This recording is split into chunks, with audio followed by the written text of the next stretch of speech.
दोस्तों, अगर आपको झट से बहुत कुछ सीखना है तो टीआरएस क्लिप्स हिंदी के चैनल पे आपका स्वागत है। अब मीम्स कंज्यूम करते हो इंस्टाग्राम पर, आई एम श्योर आप कंज्यूम करते हो। यंग लोगों के दिमाग अब मीम कल्चर से डिटर्मिन होते हैं, ठीक है। मीम कल्चर का एक बहुत बड़ा हिस्सा है कंस्पिरेसी थियरीज, इल्यूमिनाटी। ऐसे शब्द सुने आपने कि कहते हैं कि दुनिया भर बहुत अमीर लोग हैं जो सीक्रेट में रहते हैं और दुनिया को कंट्रोल करते हैं। जितने भी वॉर्स आप देखते हो, जितने भी बड़े गवर्नमेंट पॉलिसीज आप देखते हो, एक्चुअली इल्यूमिनाटी से निकल के आ रहे हैं। तो एक कंस्पिरेसी थियरी है फार्मा इंडस्ट्री को लेकर कि मैं नहीं कह रहा हूँ, ये जनरल यूथ नैरेटिव है, ठीक है। Maybe because of a lack of information. आप हमारे पहले फार्मा पॉडकास्ट हो तो सोचो कितनी ज़्यादा लैक ऑफ इन्फॉर्मेशन है। 500 पॉडकास्ट से ज़्यादा किए हुए हैं।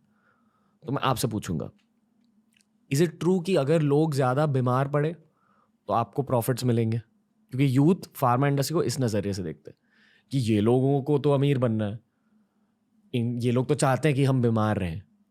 But I don't think that's the case, क्योंकि बीमारी ह्यूमन बींग्स की एक बहुत कॉमन प्रॉब्लम रही है। नॉट जस्ट नाउ, बट जब से ह्यूमन बींग्स थे तब से बीमारियां थी।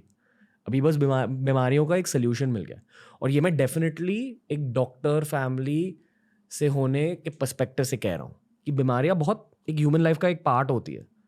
आई फील कि आपकी इंडस्ट्री सॉल्व कर रही है इन प्रॉब्लम्स को, और 50, 100, 200 साल बाद भी बीमारियां होंगी, शायद नई बीमारियां होंगी, अभी भी ऐसे प्रॉब्लम्स को सॉल्व करते रहोगे। बट आप इस प्रेजेंट के meme culture oriented, illuminati oriented scenario को एड्रेस करना चाहोगे? अगर आप एज ए होल सोचो इस बात को, जी। हम सब लोग किसी ना किसी चीज़ को ब्लेम जरूर करते हैं। फॉर एग्जाम्पल, आज की जो बीमारी है जिसके अंदर बहुत ज़्यादा प्रिवलेंस है, राइज है, वो कौन सी है? Life style disease, right. किस तरह की आप लाइफ जी रहे हैं, किस तरह का खाना खा रहे हैं, किस तरह की आप हवा के अंदर हैं, किस तरह की आप सोच रखते हैं, उसमें फार्मा कंपनी का कोई भी कंट्रोल नहीं है। अगर आप कोक पीते हैं, बर्गर खाते हैं, पिज़्ज़ा खाते हैं, हेल्दी नहीं खाते, ग्रीन नहीं खाते, टाइम पर नहीं खाते, टाइम पर नहीं सोते, उसमें फार्मा इंडस्ट्री कहीं से भी कहीं नहीं आ सकती।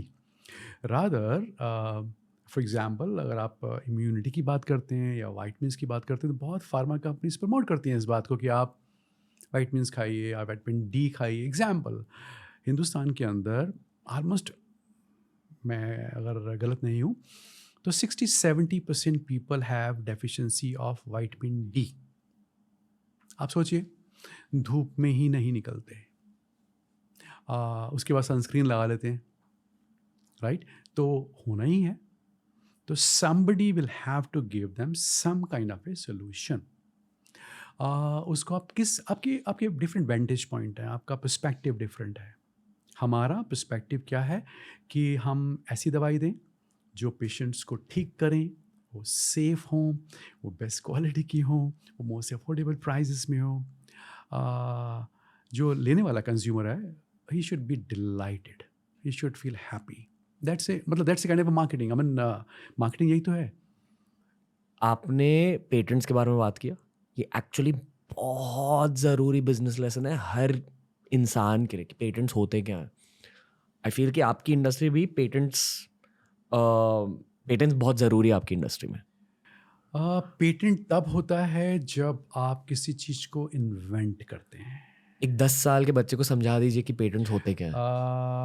आपने कोई चीज़ पहली बार दुनिया में बनाई, फर्स्ट टाइम बनाई, और आपको उस, जब आपने बनाई तो आपको उसकी एक एप्लीकेशन देनी पड़ेगी पेटेंट ऑफिस के अंदर, जिसके अंदर आपने कैसे बनाई, उसका प्रोसेस क्या है, वो क्या प्रोडक्ट है।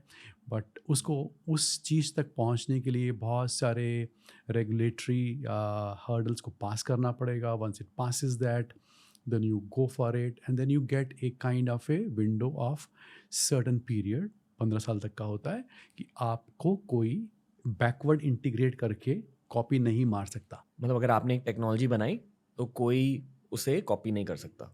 तो एक प्रोसेस का भी पेटेंट होता है, एक प्रोडक्ट का भी पेटेंट होता है। आप किस रास्ते से गए, कौन कौन से स्टेप्स लिए, तो वहाँ प्रोडक्ट पहुँची, ये मेरा पेटेंट है। अब आपने दूसरे रास्ते से लेके बना ली तो आपका अलग हो गया कहानी। ये हुआ है मतलब आपकी जर्नी में भी आपकी कंपनी ने कोई टेक्नोलॉजी बनाई है? नहीं अब तक, ओके। अब तक नहीं, बिकॉज हमारी मैनकाइंड के अंदर हमारे पास R&D में सिर्फ एक ही एक अचीवमेंट है, बिगेस्ट अचीवमेंट, कि हमने एक हार्मोन को क्रैक किया है जिसको बोलते हैं डाइड्रोजेस्ट्रॉन, जो काम आता है थ्रेटेंड अबॉर्शंस के अंदर, मिसकैरेज हो जाते हैं लेडीज़ के अंदर। तो ये एक पेटेंट था एबट के पास, जो एक इंटरनेशनल कंपनी है। वो पेटेंट एक्सपायर हो गया, और एक्सपायर होने के बाद भी बहुत सारी कंट्रीज़, बहुत सारे साइंटिस्ट उसको तब भी क्रैक नहीं कर पाए। तो हमें 9 साल लगे, 9 लॉन्ग ईयर्स अपनी R&D स्टार्ट करने के बाद, और हमने उसको 4 साल पहले क्रैक किया। That's the first thing we did, that's our achievement in our R&D। अब उसके बाद एक बार आप एक जर्नी स्टार्ट करते हो तो आपको लगता है कि नहीं, तो आप कर सकते हो, because once you crack a product and that naturally उसकी बहुत बड़ी डिमांड है, एक्सपोर्ट में अच्छा हो जाता है, इंडिया में बहुत अच्छा बिक जाता है वो आपका, then you have some kind of, no competition, only one competitor is there. तो आपकी खट से you find huge sales from that. तो आपको लगता है कि नहीं, आप और भी काम करें। So now we are on a journey for number of new chemical entities बोलते हैं उसको। बहुत इंटरेस्टिंग कॉन्वर्सेशन है। फिर से रूड सवाल पूछूंगा कि मैं सीखने की कोशिश हाँ कर रहा हूँ, जी। Please don't mind sir. क्या आपके इंडस्ट्री में अगर आपको ज़्यादा ग्रोथ चाहिए फाइनेंशियली, तो इज इट अ की factor like discovering patents, discovering new medical technologies एक बहुत बड़ा की फैक्टर होता है? बहुत इंपॉर्टेंट है। अगर आपके पास कोई प्रोडक्ट आपने क्रैक कर लें, और वो क्रैक करने के बाद जब आप उसको मार्केट में लाते हैं, और वो सक्सेसफुल होना भी बहुत ज़रूरी है। और अलग अलग फैक्टर्स अलग होते अलग फैक्टर्स होते हैं। हैं। ओके। आपका बड़ा अच्छा प्रोडक्ट है लेकिन डॉक्टर्स को पसंद नहीं आया, पेशेंट्स पे रिस्पॉन्ड नहीं करा, तो क्या होगा? वो बेकार गया आपका। और पैकेजिंग का भी रोल रहता है, ब्रांड स्पॉन्सर्स का भी रोल रहता है। उसके अंदर सब कुछ फ़र्क पड़ता है। मार्केटिंग में जब आप देखते हैं, मार्केटिंग जो है वो स्टार्ट R&D से होती है।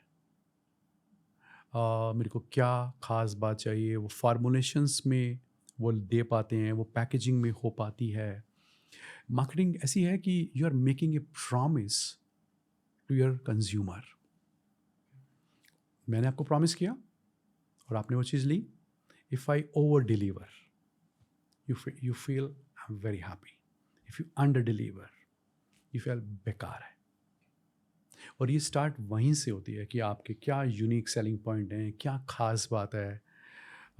रैंडम कोई आप स्लोगन लाकर, कोई जर्गन लाकर मार्केटिंग नहीं कर सकते। This will never stand on its feet. Substance होना चाहिए ना उसका।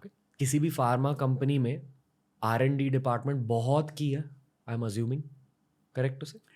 बहुत की है, और इसमें बहुत पैसे लगते हैं, और बड़ी कंपनी होने के बाद ही आप R&D की तरफ जा सकते हैं। लेकिन R&D को हम कभी कभी ऐसे ही देखते हैं कि उसका काम सिर्फ एक नए मॉलिक्यूल को बनाना है फर्स्ट टाइम, ऐसा नहीं है। फिर एग्जाम्पल, R&D के बहुत सारे काम होते हैं। कोई टैबलेट बहुत बड़ी है, सॉल्व करने में दिक्कत आती है, एग्जाम्पल उसको छोटा कर सकते हैं, तो R&D में होगा। टेस्ट बहुत ख़राब है, बहुत कड़वी है, उसको मीठा कर सकते हैं। उसकी डोजेस बहुत ज़्यादा हैं, 3 बार खानी है, 1 बार कर सकते हैं, तो R&D में जाना है। अगर वो टैबलेट को आपने सबलिंगुअल करना है कि ज़बान के नीचे रखा, खट से वो एब्जॉर्ब हो गई, वो चले गई, तो वो R&D में होगा। तो बहुत सारे काम R&D में होते हैं, सिर्फ नई प्रोडक्ट्स के अलावा भी। तो R&D का रोल ये होता है। R&D departments are run by scientist. Absolutely scientist. जो आपके सबसे टॉप साइंटिस्ट है, उनकी तनख्वाह क्या है? बहुत टॉप सीक्रेट है ये। ओके, क्योंकि ये R&D is all about secrets. I mean we have around 400+ scientist. Wow, आपके पेरोल पे? हाँ जी। Wow, okay. रिक्रूट कैसे करते हो? जैसे बाकी लोग करते हैं, बिकॉज साइंटिस्ट भी साइंटिस्ट को ढूंढता है। जैसे फॉर एग्जांपल, जब आप कोई भी डिपार्टमेंट स्टार्ट करते हो तो सबसे पहले किसको चूज़ करते हो? जो उसको रन करेगा। And we are quite good in choosing right people. हमारी एक्सपर्टाइज साइंस में नहीं है, हमारी एक्सपर्टाइज मैन्युफैक्चरिंग में नहीं है, फाइनेंस में नहीं है, हमारी एक्सपर्टाइज है लोगों में। क्या देखते हो आप एक साइंटिस्ट में, अगर आप किसी को रिक्रूट करो, may be a top position?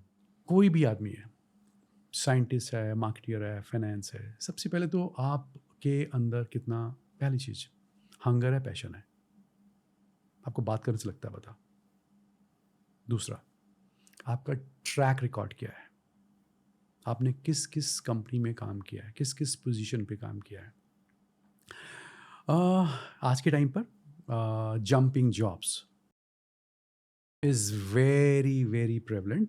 गलत है, for the sake of designation. Substance नहीं है।